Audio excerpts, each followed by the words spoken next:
وكالعادة يا صديقي مش محتاج أقول لك إنك لو ما صليتش أي فرض من فروض ربنا النهاردة فقوم صلي دلوقتي حالا قبل ما تتفرج على الفيديو ده، لأن الصلاة أهم مني ومن الفيديو ومن أي حاجة في الدنيا.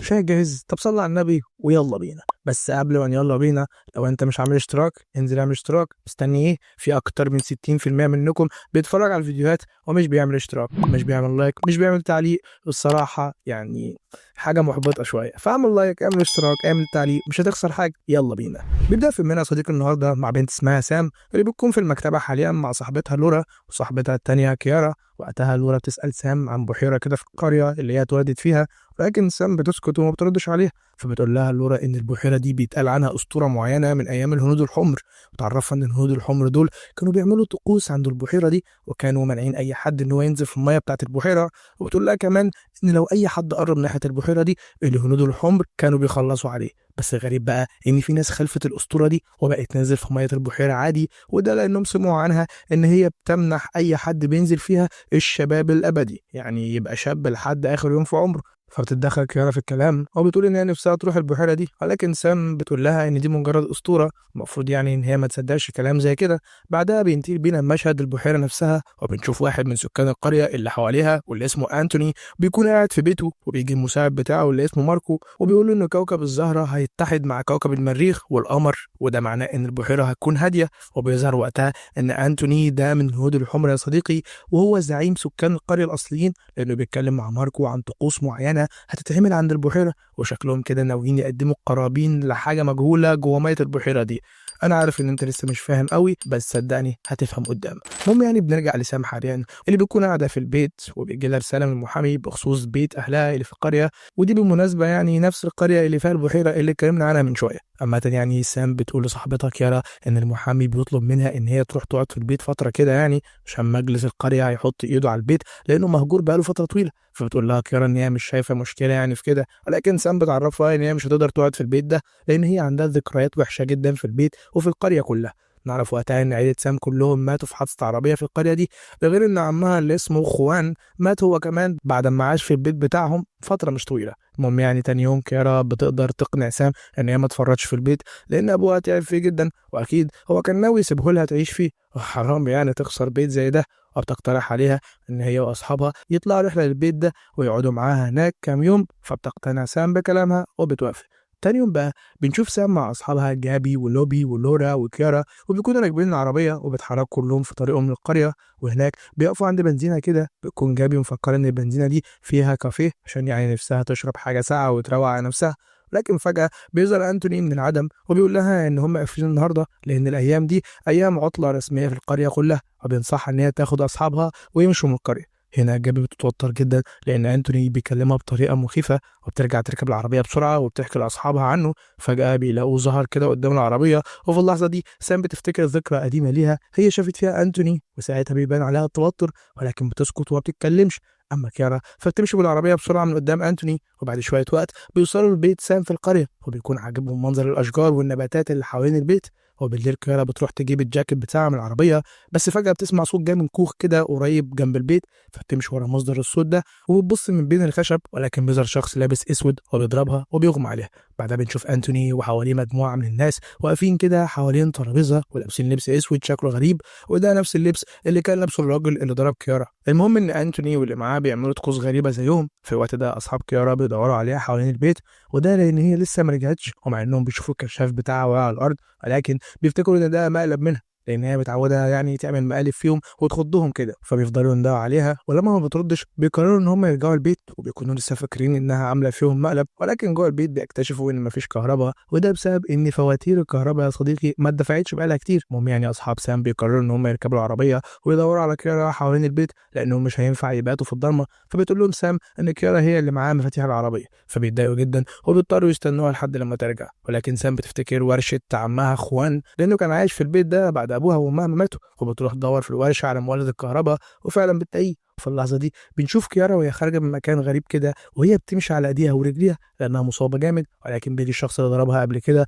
وبيضربها بعصايه على شكل ايد شكلها مخيف جدا وبيسحبها وبيمشي من المكان. بعدها جابي ولوبي بيروحوا لسام في المخزن عشان يساعدوها في تشغيل المولد، ولكن سام بتفضل تحاول بس بدون اي فايده. بعدها جابي بتزهق وبتسيبهم في المخزن وبتمشي. اول لما بتمشي من الورشه المولد بيشتغل والكهرباء بترجع تشتغل في المكان، فبترجع سام على البيت وبتفرج لورا على صوره اخوها التوأم اللي مات في حادثه العربيه اللي عملتها زمان مع اهلها. ولكن سام بتقول لها ان اخوها ما ماتش في الحادثه دي، لانهم لقوا جثته في مكان بعيد عن الحادثه، وده معناه ان هو طلع سليم من العربيه ولكن مات في مكان تاني لسبب مجهول. وبعدها تمسك صوره عمها خوان اللي قضى وقت طويل جدا من حياته عشان يلاقي تفسير لسبب موت اخوها، ولكن مات في ظروف غامضه هو كمان.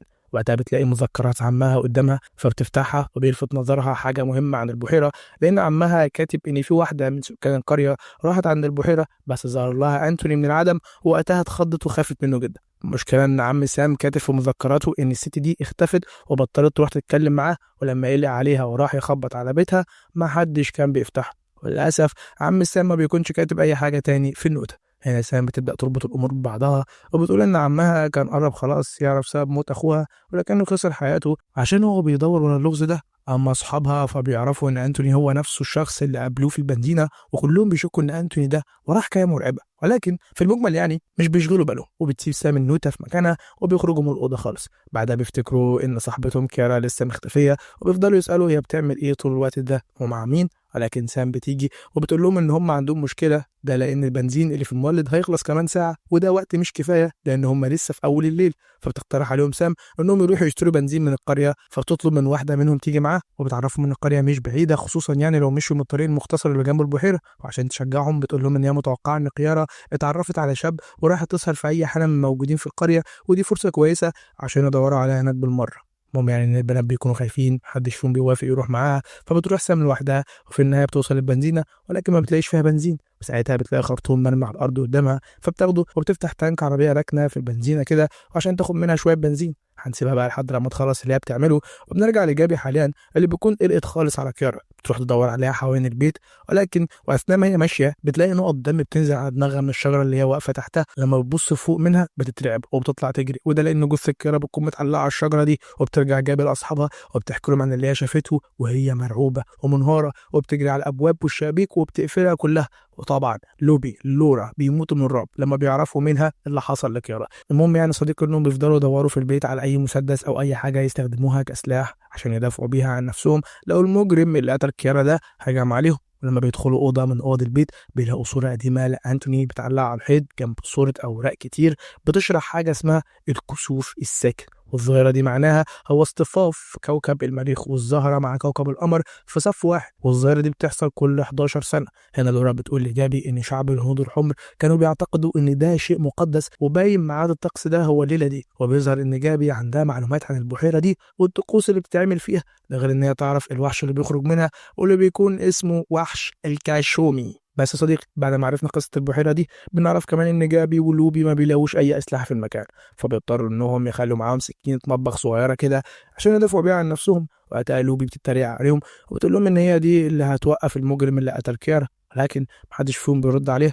وبيروحوا على الورشة عشان يشوفوا فاضل قد إيه بنزين في المولد، وبيكون خلاص المولد على وشك إن هو يفضى. في نفس الوقت ده بنشوف طفل صغير اسمه فيليب بيكون متكتف في عمود خشب فوق البحيرة، وبيجي الناس اللي لابسين اسود دول وبيغموا عينيه وبيعملوا طقوس معينة حوالين منه، وبعد ما بيخلصوا بيسيبوه متكتف وبيمشوا. ولكن سام وهي راجعة في طريقها بتشوف الطفل ده وهو متكتف فبتجري عليه وبتفكه وبتسأله ايه اللي حصل لك، ولكنه ما بيردش عليه.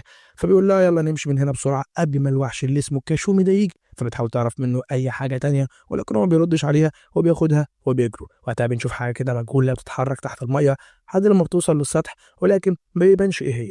واثناء ما هما بيجروا الطفل ده بيقف كده وبيرجع لورا وكأن في حاجه لا اراديه بتسيطر عليه، ولكن سام بترجع وبتشده من ايده وبتاخده معاها. ساعتها بنشوف بركه الميه اللي في المكان ده بتتحرك بطريقه غريبه. اما سام فبتدخل على اصحابها في المخزن هي وفيليب وبتعرفهم بقصته وبتقول لهم ان هم هربوا من وحش الكاشومي. تقول لهم ان الوحش ده بيسيطر على العقول لحد لما بيهجم على ضحيته ويخلص عليه. المشكله بقى ان جابي بتتخانق مع سام عشان خاطر هي مش عايزه الطفل يفضل معاهم، بس سام بتفهمها ان الطفل ده لو هم سابوه هيموت، فبتعرفها جابي ان هي مش واثقه في اي حد من القريه دي، وبتصدمها وبتحكي عن اللي حصل لصاحبتهم كيارا. فبتنهار سام لما بتسمع اللي حصل لصاحبتها.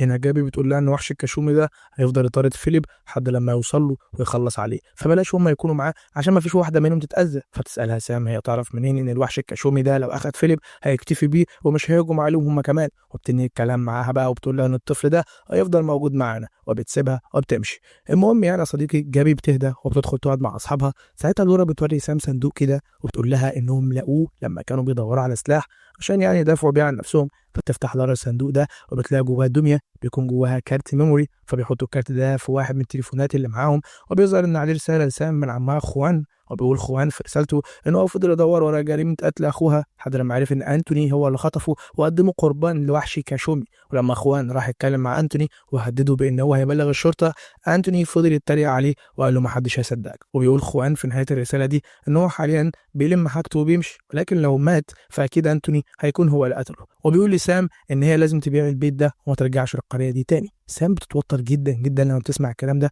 فجاه بتروح تجري على الورشه وبتاخد شويه مواد كيميائيه وبتخرج يا صديقي تخلط المواد دي مع بعضها لحد لما بتصنع منها ماده قابله للاشتعال عشان تواجه بيها الكاشومي. في اللحظه دي بنشوف لوبي وهي محتفظه بمفتاح العربيه في شنطتها، وبيظهر ان هي لقيته اثناء ما كانوا بيدوروا على كيارا ورفضت تقول لاصحابها عليه. وبتخرج من البيت بقى من غير ما حد يحس بيها تماما، وبتاخد جيركن البنزين وبتروح تملى تانك العربيه عشان تهرب بيها. بيظهر بقى ان هي خدت البنزين اللي في المولد ده لان المولد بيفصل والكهرباء بتقطع في البيت، وبتكون لوبي مستعجله وعايزه تملى التانك بتاع البنزين بسرعه وتهرب، ولكن ما بتلحقش لان في حد مجهول بيخلص عليها بطريقه بشعه وبعدها بيسحب جثتها زي ما عمل مع جثه كيارا قبل كده. في اللحظه دي سام بتروح الورشه عشان تحط شويه البنزين اللي كانت سايباهم في الجيركن وتملى المولد وتشغله تاني، ولكنها يعني بتتفاجئ ان جيركن البنزين مش موجود. فبتترعب وبتطلع تجري وبتترعب اكتر لما بتلاقي المرايه بتاعت لوبي على الارض.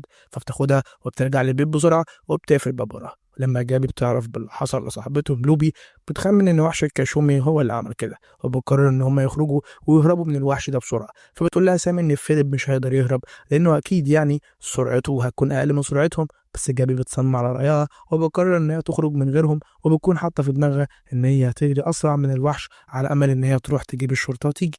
فبتودعها سام وبتخرج تولع شعلتين نار كده عشان تشتت انتباه الوحش لحد لما جابي تخرج من البيت وتبعد عن المكان. في نفس اللحظة دي جابي بتجري بأقصى سرعتها، ولكن ما بتلحقش تجري خطوتين على بعض وبيظهر قدامها وحش الكاشومي وبيخلص عليها. المشكلة بقى إن عمتنا لورا نسيت الباب مفتوح ورا جابي بعد ما خرجت. طبعا الوحش بيدخل جوه البيت من الباب ده وبيدور عليهم، أول لما بيسمعوا صوته بيستخبوا منه بسرعة. بس للأسف الوحش بيهجم على لورا وما نعرفش حصل لها إيه. أما سام وفيليب فبيروحوا يستخبوا في مكان تاني. أول لما بيجي الوحش بتطعنه سام في بطنه بآلة حادة وبيقع على الأرض.